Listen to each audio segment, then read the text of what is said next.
Welcome into another edition of Motor City Realists. You got myself, Mike Brown, my lovely co-host here. It's Zach Mack, and then you got this little bald guy down here that's going to talk a little Jets with us tonight. Welcome back, Ryan. Yes. Welcome back, Ryan McCarthy, friend of the show, beat Jets. I beat Jets. Yeah, Jets beat writer. Gentlemen. I'm kind of all over the place right now. I feel like we're on Sudafed again, like we were before. But how we doing tonight? Oh, not to mention creator of the bumper that just played too. Don't forget that. Yes. We're gonna get right. But Zach, things are good. Zach, how's it going? I know quick introduction, real quick. We flew through it. We got Ryan on today, but we'll give our proper etiquette here. Zach, how you doing? Yeah, no, doing well. Got the Christmas trees up, Christmas lights are up. That was a job and a half, But we're in the holiday spirit. I will hand up. I'll admit, don't have the gifts bought yet, but we're working on that. Paycheck comes in a couple days, but so far, doing well. How's holiday season around the Brown household? Good. Actually, to tell you the truth, that we were lucky. Once again, if anybody that watches, they know that we're the most consistently inconsistent podcast there probably is. So it was kind of good. We were off last week. Kids had the old influenza A. It trickled down. I still got a little. We can't beat the cold. I feel like we haven't had a good freeze yet, so all the germs are pretty bad right now. So, but yeah. Either way, this is Victory Tuesday for us. I know, again, I keep mentioning Ryan's here. So obviously looking forward to this Jets matchup. We do want to touch a little bit on this Minnesota game.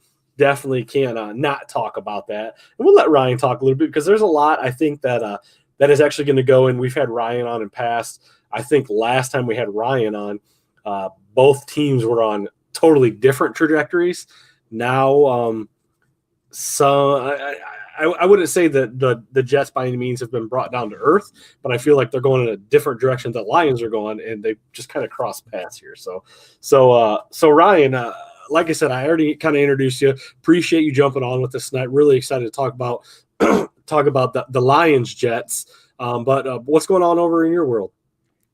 So it's been an interesting 4 weeks. The Jets have lost 3 of the last 4, but unlike last year when they got down early, they just basically laid down and died and just took the L. They fought back. They should have won both games against the Patriots for sure. I think those were both winnable games. They sure as heck should have beat the Vikings. I'm sure you guys would appreciate it too because it's the division, the same division, but. They fall behind early, but they fought back. This team's been a fourth quarter team. It's been a second half team all year long. And last week looked pretty good against the Bills. The opening drive for the fourth quarter or the second half, driving down the field, they score, they tie the game, but then Buffalo comes back and they wind up winning the game. But that was certainly a winnable game. You couldn't say that in years past. With the Jets, because again, this is a team that allowed 30 plus points. I think it was 8 times last year. They haven't allowed 30 points in a game once at once this year. And the most they've given up is 27 against the Bengals. That was 28 against the Vikings, which was a couple weeks ago. But there's something about this team. Like the culture is changing. As I mentioned in our last time you had me on, Robert Saleh has this team believing, and everybody's buying in. Everybody's buying in on offense. Everybody's buying in on defense. Everybody's got their role to play, and everybody's fitting that role. And with the exception of a couple of players being kind of unhappy vocally, especially when a certain beat writer from ESPN just happens to mention that certain players unhappy. Everything's been fine. I mean, quarterback issues aside, we'll probably dig into that a little bit more. Things are good with the Jets. I didn't expect them to be a half game back or tied for a wild card spot, even though they're kind of the outside looking in. But they're they're not far away like they had been in the past. They're right here. They're on the periphery. They're on the outside, and they're this close to grabbing a playoff spot, which I don't think anybody expected. Looking at you, Brady Quinn, who said 4 wins for the Jets this year. Looking at you, Brady Quinn. But right now, I think this is the most important 4 weeks in recent Jets history coming up. And it starts this Sunday with Lions. Yes. I think that can be said too very much for the Lions as well. So Zach, kind of like what I was saying, last time we talked to Ryan, the Jets were taking flight. They were aiming high right now. The Lions no pun intended. Yes, we were retracting our statements from a 9-win season. I think you went all the way down to 2 wins. Yeah. Now we're 1, 4, or 5. One of the hottest teams. On the flip side, we're in the rankings. I don't get too excited about the ESPN and all that kind of stuff, but they have us a top 5 team. I don't get too excited about that stuff. Mm-hmm. I know you've been traveling. You've done some different things, Zach. The Minnesota game, talking about that briefly. What were your expectations going into that?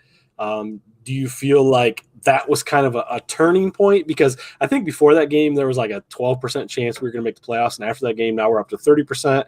And then before we get too far ahead of ourselves, there's up to a 50% chance after this week if we beat the Jets. But what was your reaction to Minnesota? I know last episode we talked about, kind of the Jaguars was a must win. We got that win. We looked good. That was one of our most complete games. I think it's carried over to Minnesota. But what was your reaction to that game? It felt more like validation because I think we played the Vikings. Off the top of my head, I think it was week 2. It was either week 2 or week 3 where we should have beat them. And yes. It came down to a clock management issue, and the Vikings came back and won. So, and I know we talked about after that Bills loss on Thanksgiving how the rest of the schedule was very winnable for the Lions, and we took care of business in the Jags game. So it just felt validating that we took care of the Vikings because we should have beat them the first time. And then we come out, we get this win, and like you said, we're right there in the playoff hunt. It's interesting because Ryan talks about the culture in New York with the Jets and how people or the guys are believing, right? They're not giving up. And I feel like it's very similar in Detroit. And I know we've touched on that with they're not always out of games anymore like the way they used to be. But even on a bigger scale, where they're winning these games towards like the meat of the season or the middle of the season, if you will, and it's keeping them in the playoff hunt.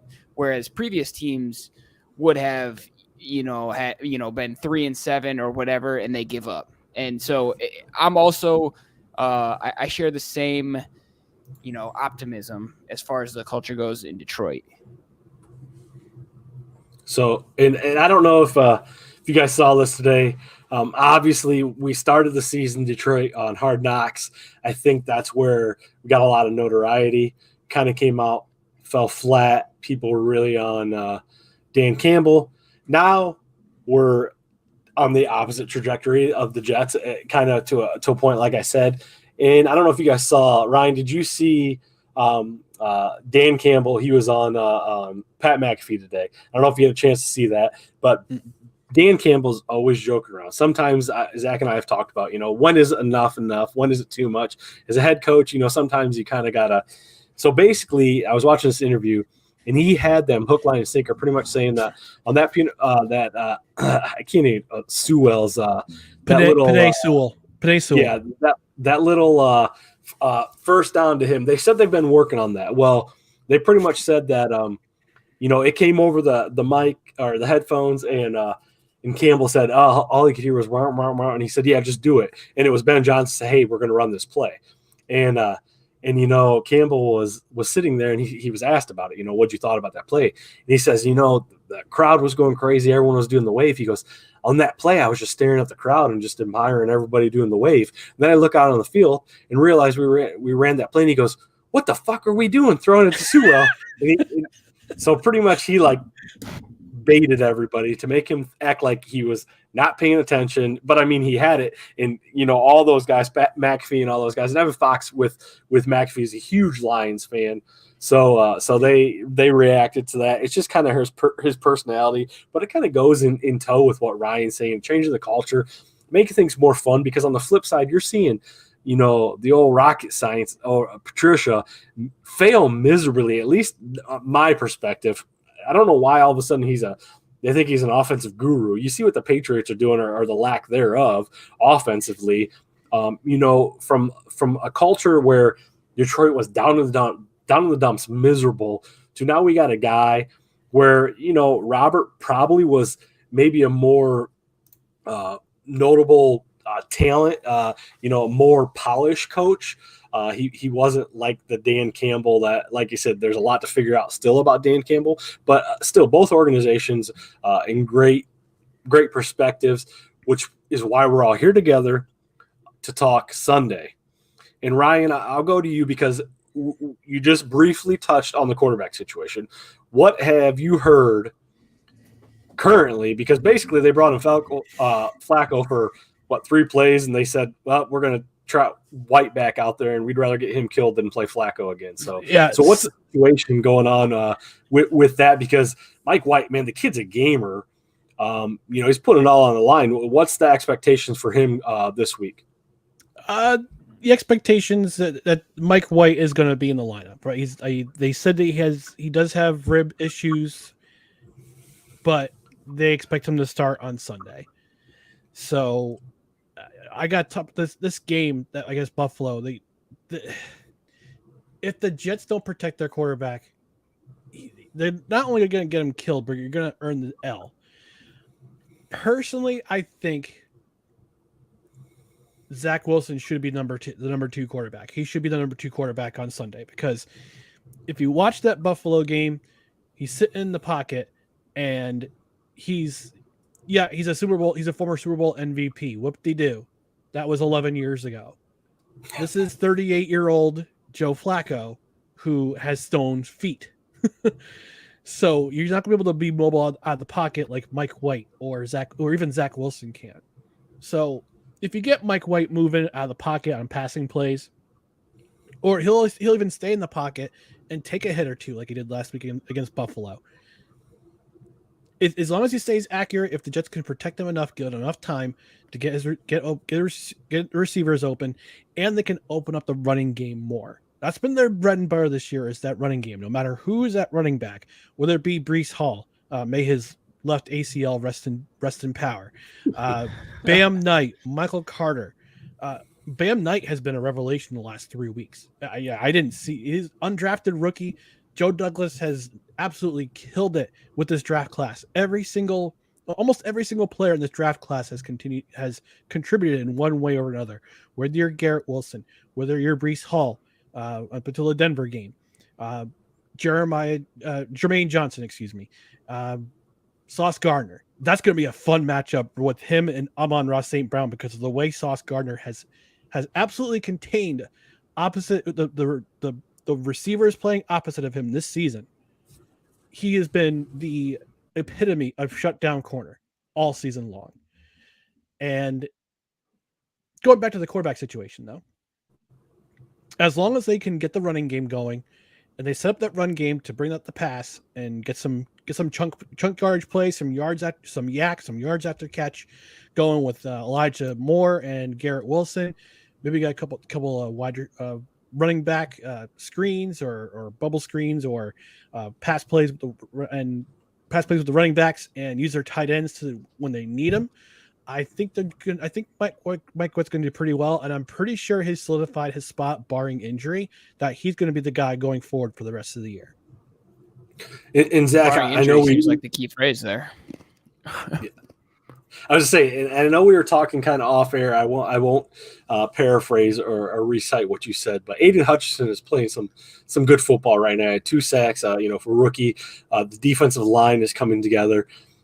For a situation like Mike White, you don't want to see anybody get injured, but ribs are obviously extremely painful for a quarterback. They're going to take those hits. You're going to probably shoot the kid up. Zach, what are you thinking about the defensive line finally coming into its own? I saw since Aubrey Pleasant has been fired, I think right around that time, our defense is now not whole ball of wax. Whole ball of wax, we're still kind of one of the worst defenses, but since then we're essentially one of the top 10 in yardage and in points given up, I would say. Not yardage, points given up is what they've said. And the D-line has been pretty much teeing off. So what's your expectation for our D-line versus their offensive line and kind of a banged-up quarterback there? Yeah, no, I know I joked before we went on air about Aiden Hutchinson probably trying to paralyze Mike White in that game, and just as an allusion to the beating that he took last week. But I mean, you're right, and I don't know if you saw, but I think we're tied for the most sacks by rookies in franchise history. So it's promising what we got going on in the defense, especially since Pleasant was like you mentioned. But And this it's going to be a testament to obviously we hear Dan Campbell all the time talking about biting kneecaps and yada yada yada, and they're not going to take it easy on the Jets, but also at the same time, as a whole, our defense isn't anything to write home about. So I don't know. I get wary about expectations as far as defense goes. I really don't know what we're going to get. But if they can, I think if we hold the Jets to, less than 20 points, we got a good shot of winning the game. It's just whether or not our defense can do that. I feel like it's strength on strength, weakness on weakness. I'm not saying the Jets offense by any means is a weakness, but the defense is, for the Lions, is the weakness. Where on the opposite side of the ball, the Jets have a top 5, top 2 defense right now, outside of the Bucs getting shredded this past week. But Ryan mentioned Sauce Gardner. Obviously, the rookie is playing phenomenal. Between him and Aiden Hutchinson, that's probably your defensive rookies of the year. Kind of battling out. Sauce is probably running away. Although I know that the flashy stat is interceptions and stuff like that. But I've seen some really good statistics as far as, obviously, Ryan talked about, you guys played Buffalo. You shut down Diggs and Davis. But the one thing I did see, Ryan, you can correct me if I'm wrong, is Sauce is not he doesn't move around the formation. He usually lines up on one side, and he very rarely lines up in the slot. I could be wrong, but I saw this from some Detroit beat writers. That's where St. Brown lines up in the slot, so that'll be very telling, very interesting. I wonder if they're going to make any adjustments. So I'm wondering if he's going to, because basically, Jameson Williams is not coming to his own by any means, but he's going to go out there and he's pretty much just going to run down the field. Shark's been playing great. I wrote him off, Zach, a couple weeks ago. I said his tenure is up in Detroit, and he's shame on me. He fooled me. So that's, like I said, strength on strength. Got Sauce versus Brown. That defensive line versus our offensive line. I'm really excited to see that side of the ball. Our offense has been lighting it up. Jared Goff is dare I say, a top 10 quarterback this year. I know still some Lions fan would smack me saying that, and I don't know what else the guy has to prove. But Ryan, like I said, do you think maybe they'll make those adjustments? They haven't made them necessarily against Buffalo. They played them great. They'll probably come out with their normal formations, but basically St. Brown is a reception machine. He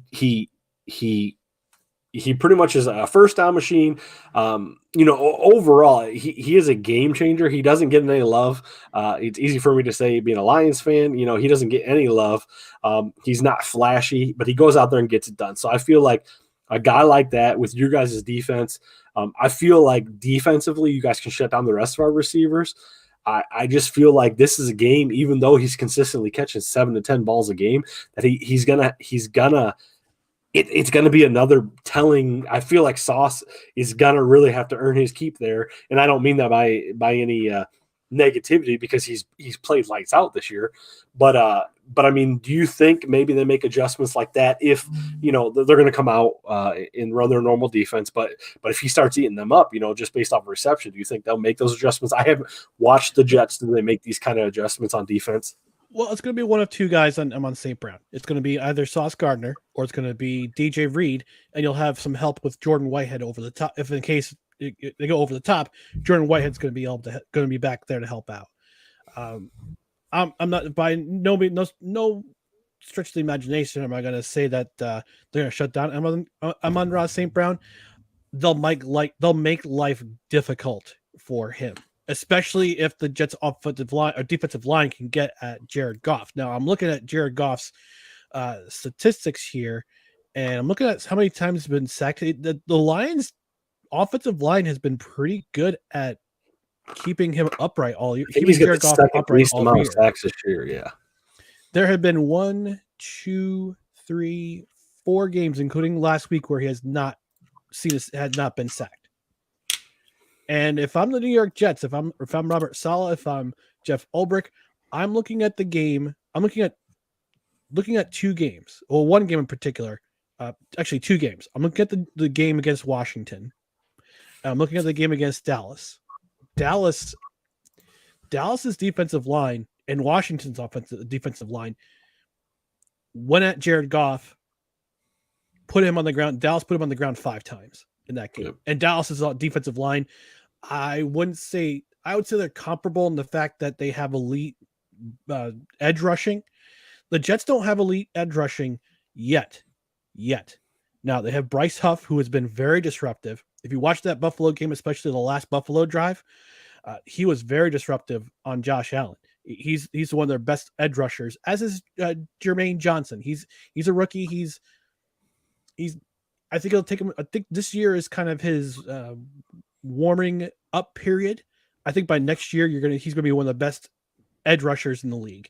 It's the interior line that's going to cause the most disruption with John Franklin Myers, Sheldon Rankins, and Quinnen Williams. Quinnen Williams is having the best year of his career. The best year of his career. He's got 11 sacks already with 4 games to go. And I feel like quietly too. I don't feel like he's getting talked under about the radar. The radar. Having the best season of his life. He will definitely be in the Pro Bowl. I don't know if they're electing defensive linemen for the Pro Bowl with the new format they have, but I'm pretty sure I will be very disappointed if he doesn't make All-Pro. If he's not elected All-Pro, first team All-Pro, second, if he's not elected first team All-Pro, I'll be shocked. Absolutely shocked, because he's up there with the Fletcher Coxes and the Aaron Donalds as one of the best interior defensive linemen in the league, and he's going to get paid in the offseason. And he's going to get paid. He's going to earn himself a hefty contract extension and a hefty pay raise, and it's well deserved, because he's been the anchor of the defensive line for his entire career. This is his 5th season, and he hasn't had the chance to be on a playoff team, and this could be the year he could be on a playoff team. And he's a big reason why this Jets defense is the way it is. I mean, Jets defense, they rank 3rd in the league in yards allowed per game. They're 5th in sacks, which I made a bold prediction in one of my articles on Belly Up Sports, shameless plug, at the beginning of the year. But at the beginning of the year, I said the Jets would would be in the top 10 in sacks at the end of this season. They're 5th right now. That's right. They're having a great. That's why I said strength on strength. Lions offense, Jets defense. So it'll be interesting. Zach, we've been very up and down. We said again, must win was Jaguars. Obviously, we didn't talk about Minnesota. We went in, did what we needed to do, even though a couple of Minnesota players guaranteed victory. Going into the Jets, I mean, there was the one year with Stafford and Pettigrew when we played Dallas. And we got kind of hosed over. So, I mean, is this, and I think this, and then every game after this, is this the most, I guess, most hype, most build up this late in the season in December that you, as a Lions fan, have seen, have felt? Even though I feel like for me, it is, but I feel like it's still very like numbing, like you're kind of low key, like don't realize we still got a chance, there's still that opportunity. And then after this week, there's really a great opportunity if we win. Like do you feel like this is not necessarily changing the tide, but everything that we've said, wishy-washy back and forth, 10 wins, 2 wins, 8 wins, 5 wins, I'm not even gonna ask you to predict where we're going to be, but right now, this current place, what are your expectations? What do you think? I'm not going to ask you to do a prediction yet, but what are you thinking at this point, mid-December, a little before Christmas, that we're talking playoffs with Detroit Lions? Yeah, at the very least, this is the most must-win game we've felt in a long time as Detroit fans. as far as keeping our playoff hopes alive and not it's hard not to think that we're going to finish on that bubble where we don't make the playoffs, but we don't get a good draft pick. And really that's just all we're trying to avoid right now. And I think I said after the Bills game, which I still think we had a chance to win if we didn't manage to clock so poorly on Thanksgiving, but which Ryan could have appreciated. Yeah, yeah, exactly. In division, same thing he was talking about Vikings earlier. But point being, I said I think they could run the table the rest of the year. I'm going to stand by that. I think that this Jets game is a huge game for the Lions, and it's going to come. The key to me is going to be third downs for the Lions. We need third and short because that defense. Yeah. Like Ryan said, with Sauce Gardner locking down and fifth in sacks, like we want to avoid 3rd and 8 and longer as much as we possibly can. So it's going to be interesting to see how the offense can, if we are approaching third down, keep it at 3rd and 3, 3rd and 2, stuff like that, where we can keep the defense guessing. You could always run with Williams and gain that yardage. That to me is going to be the key, because if we're in 3rd and 10, 6, 7, 8 times, there's no way we're converting, I don't think, against that defense. And let's face it, it's football, but we're catching the Jets at the right time. They're banged up. They're still playing good football, but they're banged up. Granted, they haven't had Breece Hall for quite a few weeks. Mike White's still banged up. So that's one of those things. Our defense is playing good. And then, not to – I don't think by any means this team is overlooking, but then you got San Francisco on the roster who's really banged up. Still, I still think they're a powerhouse of a team. So there's some things that has to happen, but overall, I think we're catching the Jets at the right time, if you can even say something like that. But yes, that defense does scare me. But I am excited to see this, especially from talking last time with Ryan to where we're at now, because we definitely said, hey, we're going to get Ryan on here before this game. Now, for both teams, it's got a lot of meaning for both teams. I mean, essentially, this would be the game that would put the Lions out of the playoffs. It wouldn't completely, ruin hope because of the way the NFC has been this year. But and the Jets are, what are they, the 6 or with the Dolphins? With the Dolphins losing, because I thought the Jets could essentially jump the Dolphins. Or Ryan, what's that division look like? I saw a graphic briefly, but it's Bills first, Miami second. Jets and Patriots are tied for 3rd, but the Patriots have the advantage. So the Jets are technically in last place. The Jets can leapfrog the Patriots if they win and the Patriots lose. The Patriots are playing the Raiders this week, so and plus they could get even with Miami if Miami loses this week, and Miami's kind of on a downtrend right now. So I could see the Jets winning and figure out that offense. I figured out Miami. If you get enough people in Tua's face, or you can't throw the ball downfield to Tyreek Hill or Jalen Waddle. They don't have much of a running attack. So if you figure out Tua, you got a good chance of winning. Yeah. So I guess I don't know, Ryan, if you on your shows for no credentials required, I don't know if you ever do any predictions. If not, you don't have to. But we always like to do a little prediction. Zach gave me a pretty bold prediction off air.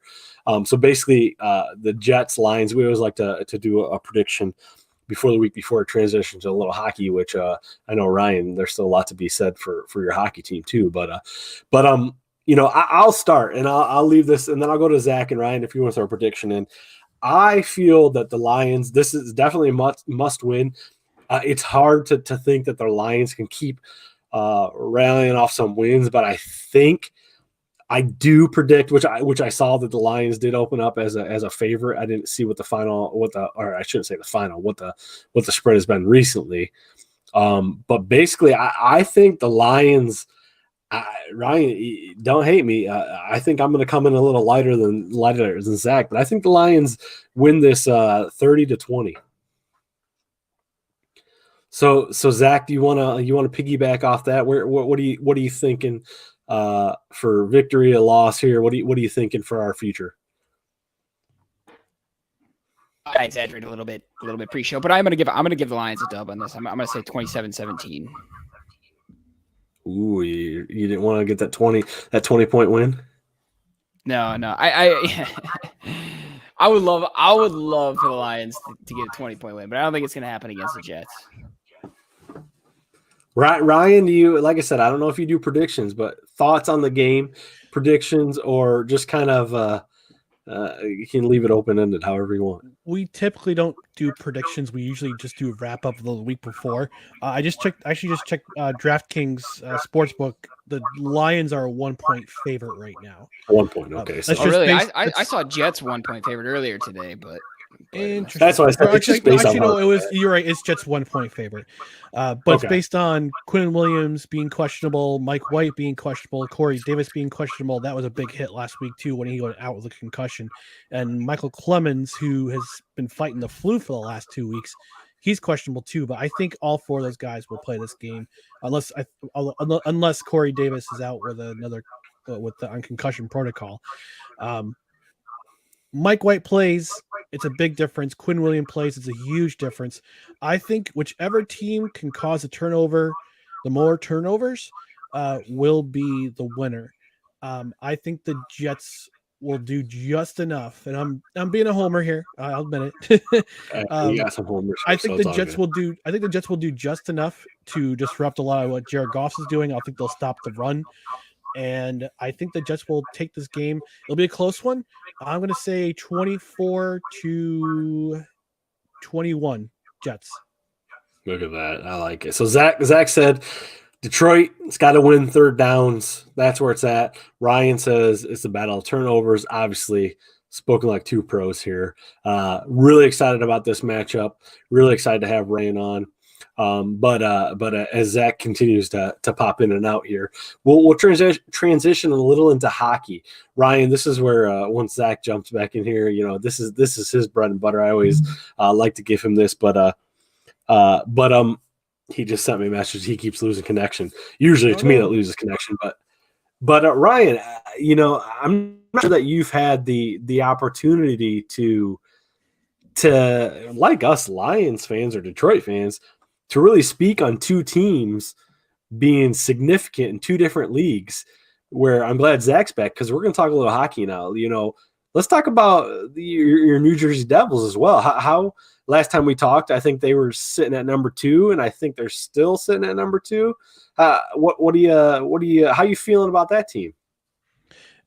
Right now, they're in a bit of I wouldn't say a rough patch, but they've been winless in their last 2 games. They had a bad loss on Friday against the Islanders, and they had an overtime loss last night against the more hated New York Rangers. They're playing right now. They're down 2-1 in the third to Dallas, and this is kind of a bumpy schedule right now because they're starting to play some of the better teams in the NHL leading up into the end of the new year, up into the beginning of the new year. But this team has impressed me. This team has been very impressive, and I applaud the work of Tom Fitzgerald, the general manager, who has been making moves, making deals, setting the right guys to the right contract, cap-friendly contracts. They've been extending the right people like Nico Hischier and Jack Hughes, and I'm pretty sure at the beginning of the new year, they're going to extend Jesper Bratt, who has been another low key. Like we mentioned, Quentin Williams having a low key great season, all pro season. Yes. Jesper Bratt is becoming another breakout star who's kind of under the radar. So he's been tearing up the league. Jack Hughes had a goal last night. It was a highlight goal. He's becoming another superstar, up and coming star. The biggest thing for the New Jersey Devils this year that have been compared to years past, especially over more recent years, is their goaltending. Vitek Vanacek has emerged as the number 1 goalie. There was kind of talk of whether or not he would be splitting time with Mackenzie Blackwood. Mackenzie Blackwood got hurt in their first game against Edmonton, and he's been out of the lineup. He's going to have a conditioning stint in Utica, but Vitek Vanacek has emerged as the number 1 starter. for the New Jersey Devils. And that's pretty much been the biggest difference right now, is just having a steady goaltender play every single night and play well between the pipes. Absolutely. And didn't you speak on Hughes? Didn't he set a record, or didn't he have something? I thought I saw briefly on social media. Yeah, he had a 6-minute and 2-second shift on Friday night against the Islanders, the longest shift in NHL history. Too bad it was in a loss, but it was still a pretty significant shift. It's gonna be some tired legs if you're guys like me or Mike. I don't, if we're on the ice for 6 minutes and 2 seconds, that's you're gonna have to carry me off. But for a guy who's obviously got a very young, got a lot of energy, he's a star in the making, and a lot of fans are pleasantly surprised to see the Devils in this position right now, but we've kind of seen it coming down the road in terms of, because of all the draft picks, all the signings, finally got a goaltender in between the pipes. Got a couple of guys on defense who are making a big difference. John Marino was a huge trade. They basically fleeced the Pittsburgh Penguins. John Marino for Ty Smith, 1-for-1. Ty Smith is currently in the AHL with the Wilkes-Barre Scranton Penguins, and John Marino's playing significant minutes for the New Jersey Devils. So it's just putting together the right pieces with the trade, with trades, with good signings, with draft picks, and having the right people in the lineup. It's been a huge difference with the New Jersey Devils this year. So I'm looking forward to see what they can do the rest of the. I'm looking forward to see the rest of the year. It's going to be a tough road. You don't win the game in the first 3 months of the season, and it's still a long ways to go. But hopefully, this New Jersey Devils team can duplicate the success they've had early. And speaking of the Wings, right now, end of the second, they're down 1-0 to the Hurricanes. Wings are currently sitting 13-8-6. I know they're pretty banged up. Zach just popped back in. I'm not sure how his connection is doing, if he can hear us right now. While he's here, if he can, Zach, give us a little update. Yes, he gives me a thumbs up there for those of you that are listening to the podcast version. We're live on YouTube as well. Zach, give us a Wings update. I know you missed Ryan's update there on the New Jersey because you've been in and out, but I know a week ago, 2 weeks ago, you saw the Wings play home. I guess I should say home in your Tampa Bay area. So how, like in general, like I said, give me the Wings update. Yeah, no, that Lightning game was fun because, it's a stadium that I go to once or twice a week as a Lightning fan, and to show up as a Red Wings fan and get the dub was fun. But similar to the Devils on a 2-game winless streak where we dropped to the Panthers and then we lost in overtime to the Stars, which I think I heard Ryan say that's who the Devils were playing tonight. Yep. Yeah, so rough patch trying to turn it around, and like you said, they're down 1-0 going to the third, so it's still within reach. But as far as updates go, Bertuzzi out with another broken hand. I think that's going to be about 4 to 6 weeks, I think they said. You said another broken hand? Yeah, I think he broke his other hand, to be honest. Because he broke his left hand at the beginning of the season. Now he broke his right hand, or maybe I have that vice versa. But either way, I think I know it's still kind of early in the season, like Ryan said, but still at this point, whether you're a Devils fan or a Red Wings fan, I think you like where you're at. The deeper you get into a season, you want to still be holding on to a playoff spot as opposed to chasing a playoff spot. So you just want to make sure that doesn't slip away as you get towards the meat of the season. So obviously, the Devils in a much better place than the Red Wings are, and they got that trio as Hughes, Bratt, and Hischier are just. I'm sure Ryan touched on all that. I couldn't hear you guys during that part, but those guys are just a wagon right now. It's crazy. So Ryan, let me ask you. I always ask Zach this every week, and sometimes it goes different, but usually past couple of weeks have been about the same guys. Are there any guys within your organization that have really exceeded expectations up to this point that you're really, really high on, really excited for, or maybe some guys that you expected to be playing where they're at this year, that are kind of the reason that you feel you guys are where you're at right now? I think a big part of it is I think the reemergence of Tomas Tatar. He's having a much better than and there goes Zach, because I just killed him. But he's been much better in terms of both defense and offense. He's got 16 points right now. He's a plus minus of 19, so he's on the power play. I believe on the second power play unit, and he's also killing some penalties. So he's been a pleasant surprise, especially since Andre Palat is out of the lineup with, I believe, a groin injury. He had surgery, but he'll be back in the lineup in January. So he's been the one guy who's kind of been pleasantly surprising for the Devils this year. He kind of had a bumpy year last year. I expected him to be traded at the trade deadline, get some pieces back, maybe a couple draft picks, a couple minor leaguers, but Devils have enough faith to keep him around, and it's paying off so far this year. So he's one guy I'm kind of got my eye on for the rest of the year. But he's been the one guy I've been looking at that has been very significant to the team's success so far. That hurts, man. As an ex-Red Wing, that hurts. Sorry, Zach. You just had that in the chamber waiting to say. But kind of like what Ryan had mentioned, Zach and I have talked in past, and I think we've talked when Ryan's been on too. Ryan talks about the goal keeps for specifically one of them for New Jersey, and Zach and I have talked in past where Detroit's never been really flashy or something like that, but we've had some pretty significant runs with our goalkeepers. Those are not we don't have the big name keepers that a lot of these teams seem to trot in and out. But over a hockey, between Zach and Ryan, that's their staple there. They know that kind of stuff. That's why I like having these guys on. Obviously, Zach, I always turn it over to him to get the update. I love the old the Red Wings head coach. I love his pressers. I love watching his stuff. Even after Zach compared him to the old Penguin there. So, what was he, Zach? One of the top 5 most gorgeous coaches in the NHL. Yeah, according to that BS poll, they had him. But yeah, dude, he looks like Penguin or Gru or one of those guys. But anyways, overall, we always talk about it. I think Zach, myself, Ryan, we're kind of all in a similar boat for our organizations, at least for football and in hockey, basketball for the Pistons, Cade Cunningham out for the season. He had shin surgery, or he's gonna have shin surgery. He should be back 100% by next season.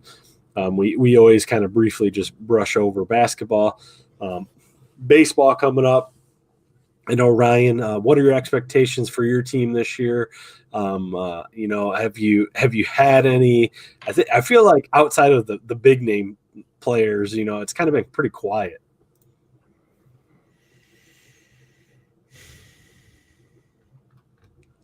A deep sigh. Deep in thought. A little distracted from the Devils, watching the Devils too. So, what's the deal with weren't we supposed to talk about? You wanted to mention something about Miguel Cabrera last episode, and I didn't let you say anything about it. So, well, yeah, not to cut Ryan off there, but basically, he, this is Miggy's farewell season. He's finally come out and said, "Hey, this is it." Kind of like the Albert Pujols parade. Hopefully, Miggy.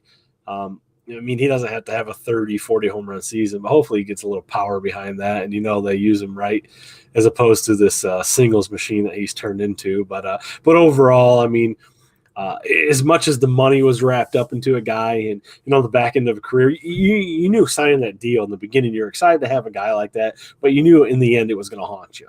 So basically, can't be happier for a guy like that. He's given his heart and soul. He's been in the league since he's 17, 18 years old. He's been productive. He pretty much brought, unfortunately not a championship, but he's brought some American League, different things to the Tigers organization. Since then, we've kind of been in the rebuild. Although this year, Harris has said we're not going to call it a rebuild, even though we're kind of treating it as a rebuild. But excited to see his last. Say you're in a rebuild without saying you're in a rebuild. Yes, without using the R word is essentially what they're doing. So excited for Miggy. It's going to be different not seeing him. Granted, we got one more year with him to see, but it'll be interesting to see what he does coaching or whatever, because he's always been goofy, always been great for the game. So it'll be interesting. It's just hard to believe, Ryan, Zach, like guys like Albert Pujols, Miggy, obviously Derek Jeter's gone. These guys, we're seeing it in football too. Peyton Manning, all those guys, we're a few years removed, but this is like literally the changing of the guard for these young guys. Mike Trout, he's not old by any means, but he's old for baseball now. You got these young guns. It's hard to believe, what's going on. And like I said, Ryan, I just quickly said, how do you feel so far in the early stages of your team's offseason? And what are your kind of, I know you're a baseball guy, but right now within season with hockey and football, that's where the priority is. But have you been keeping up on it? What are your thoughts? Have you really dove too much into your baseball season this year? I'm just very glad that the Yankees kept Aaron Judge. Yeah, there you go. Find that guy's Bonfire site. Yep, Bonfire, bonfire.com. Look for no credentials required. The Arson Judge collection is currently available. Yes. And apparently, I don't know if John Heyman actually did send this tweet out, but he apparently, I don't know if it's fake or not. It looks fake, but it said something about Carlos Rodon. The Yankees are trying to sign him, but he wrote Carlos Rodon, and it's like, dude, what if this is what's up with your autocorrect? You just get real excited. Your autocorrect just went evil. But the Yankees are looking to sign Rondon, and that would be a huge help, because I think the biggest mistake was trading Jordan Montgomery at the trade deadline for Harrison Bader, who didn't make his first appearance until, I believe, the wild card round. Yeah. So that was a big. And even then, Harrison Bader played pretty well, but you want to have a full season of seeing what Harrison Bader can do. But they were missing that extra lefty that they needed in their lineup. With Jordan Montgomery is now with St. Louis, and he had a pretty solid back end of that season. But I think having an extra lefty in their lineup would help them a lot. Right now they're not. I don't think they're trying to get back to the World Series as much as they are trying to get to the World Series. Period. It's been 13 years. As much as they are trying to get past the Houston Astros. That's their biggest. That's their thorn in their side right now. It has been since 2017. Is the Houston Astros. And once they get past the Houston Astros, who knows what's going to happen in the world if they get to the World Series. But that's the team they're chasing right now, and that's the team they're trying to keep up with. And keeping Judge was a huge thing. Was huge. It's going to be a big. It's a big deal, because you could pretty much name him captain at this point. You haven't had a captain since Jeter. But you keep certain people in your lineup, you're going to do all right. Yeah, it's funny you mentioned Houston, but no mention of the Mets this year or this offseason. Quickly, as we're running here, what's your thought on the Mets this year and this offseason so far? This is like, what is it? Scrooge McDuck just opening up the bank. What is going on here? I think it was a big mistake letting go of Jacob deGrom. Jacob deGrom's, you brought him up to the farm system. He was arguably your best pitcher. But the Mets are notorious for that. The Mets are notorious for that. And you can break the bank for Justin Verlander, but you can't break the bank for Jacob deGrom. There had to be some sort of other outside factors as to why Jacob deGrom went to Texas, and he said in this press conference, "I am passionate about bringing a World Series to the Texas Rangers." He was ecstatic. Nobody says that. Nobody says that about Texas Rangers. Not even A-Rod said that about the Texas Rangers when he signed Texas and Florida, huge contract. Nobody cares about, right, Zach? But Oh, Zach's frozen. Yeah. Exactly. Anyways, before we get out of here, but I'm sorry. I will make one more point. But go ahead. you're getting Justin Verlander. Yeah, it's kind of an upgrade, but in the same sense, you're only getting him for 2 seasons when he could have had Jacob deGrom for his lifetime. Yeah, and essentially the money that they're going to be paying. So. Yeah, but like I said, before we get out of here, we always like to do a roundtable topic. You guys, you can talk about anything that's going on in the world. Ryan, you can plug your individual stuff. Either way, we'll give you that opportunity. But anything that's burning, Zach, I always like going to you. I don't know if you have anything right off the top of your head. In past, we've talked about a few different things. I talked about, Brian Robinson with Washington and his noggin boss, the cap that he was rocking the one time. But some different things that we like to bring to the table can be kind of off the cuff. But Zach, anything going on over there? Couple, bringing it back to hockey, a couple goal watches we're on right now that I want to bring to people's attention. Ovechkin is at 797 goals. So obviously, for those of you that can't do math, he's 3 away from 800. He's 4 away from Gordie Howe's 801, which would tie him for second place. And once he eclipses that, it's just he's chasing Gretzky and only Gretzky. So that's gonna be kind of a fun thing to tune into the rest of this season, to see him eclipse Gordie Howe, and then going into the next few seasons to see if he can chase Gretzky. And then the other one is Steven Stamkos in Tampa. I think he just scored actually moments ago. So he's somewhere in the 490. That might give him 496 or 495 or something. So he's also very close to 500 goals. So a couple goal milestones out there just for people to keep their eyes on. And those are huge, huge milestones, but you see the discrepancy between the two. And Zach and Ryan, you guys are the hockey guys. Do you think we'll ever see where we talk about football, we talk about baseball, now all statistics are getting blown out of the water? Do you think we'll ever see anybody put pressure on Gretzky outside of Ovechkin going forward? Connor McDavid. Yeah, for goals, I think McDavid could have a shot. I think Matthews could have a shot. Points, I don't think anybody will touch Gretzky in points ever.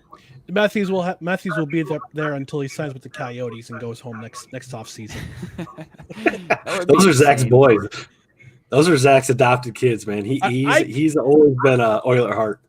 I cannot wait till next offseason when he does announce he's going home. He's going home to Arizona. He's going to have that video of going home. Sorry, no trademark here. But his "I'm Going Home" song playing. That'll be his announcement for the signing. He's signing with Arizona. That would be insane. But either way, that's good. So Ryan, feel free. You got anything that's going on in the world on your end that you wanna touch on? Or just where people, or even if you want to plug where people want to find you. I got a couple things before I plug some stuff. First of all, my Croatia, rest in peace in your World Cup attempt, Miss Croatia. I'm available if you need someone to comfort you in your time of solace. I'm available. Secondly, this has been kind of a bugaboo in my mind since pretty much the entire NFL season began. There's two things that the NFL needs to look at. The competition committee needs to look at the end of the season. They need to look into full-time referees who can interpret the rules consistently, and they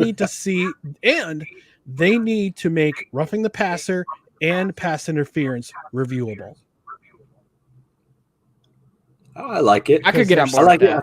Sketchy calls on both sides when it comes to that penalty. Those two penalties. What? I was watching the game and they had talked about something. I don't know what penalty it was, but they said, have they ever thought about, they got Dean Blandino and all those guys like in the background, have they ever thought about doing a review? And they're like, well, then the NFL opens themselves up for, more mistakes. I'm like, more mistakes? I mean, these guys are blowing games left and right and there's no consistency. I mean, I don't know, and this isn't roughing the passer, but you got, situations where, in the Patriots game, you got a wide receiver that can barely stand, and they're not even blowing the whistle, taking the guy out. His teammate Nelson Aguilar take a knee to say, "Hey."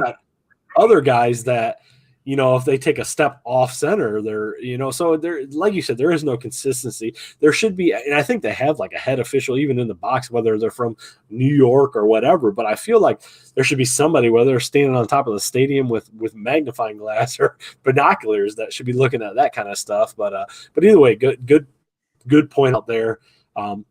Anything else, Ryan? If I get a chance to plug my stuff, no credentials required. No credentials required. 7:00 on Tuesdays. We're wrapping up the NFL. We do a weekly wrap up of the NFL. We do some other topics here and there. I'm going to be starting my other project, the Have Another Donut podcast, which is about New Jersey Devils hockey. I got to get started on that. We've had some stuff happen personally that's been on the side with my some close family members have been going down, but everything's smoothing out. So hopefully we'll get back to going with that more this coming week or maybe next week. So I got plenty of time to do that. I'm gonna try to book some guests for No Credentials Required and for Have Another Donut. So stay tuned to those social media accounts, and as always you can find me right here on Twitter, on social media at whoisryanmcc.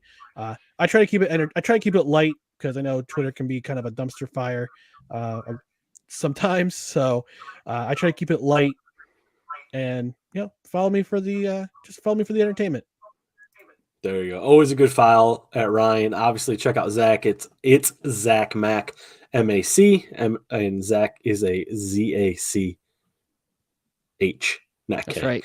Don't get twisted. Twisted. What about you, Mike? What hot take do you have in terms of the world of sports?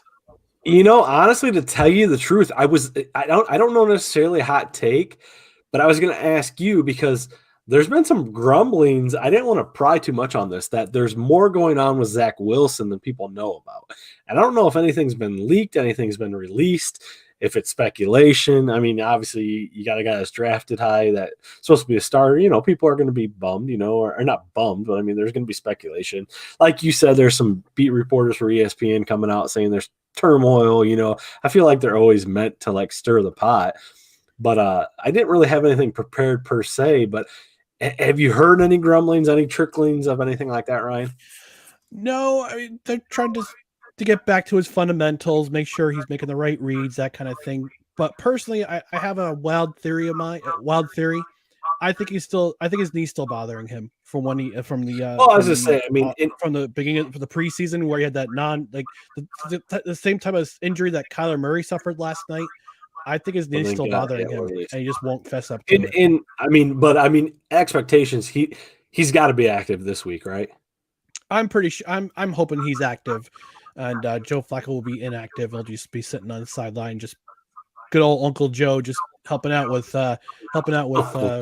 looking at see what's out there, see what tendencies the other team has, and just give him some tips. So that's what my feeling is. All right. Well, Ryan, I appreciate you jumping on with us. Zach, man, I've talked a lot. I usually talk a lot. I apologize. I always tell Zach off air, man, he just needs to cut me off. Well, I want to give just a quick update to my roundtable.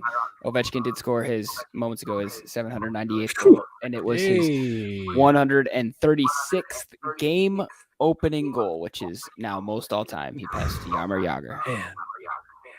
Yeah, speaking of Jagr, God, I could keep going. What he just took a start for 50 years old or something like that. Yeah, it's for the team that he owns. He had to be in the lineup because of injuries. He's like, I'll play a shift or two. nothing wrong with that. But Zach, hey, before I talk anymore, I started her off. Well, you take us out of here, man.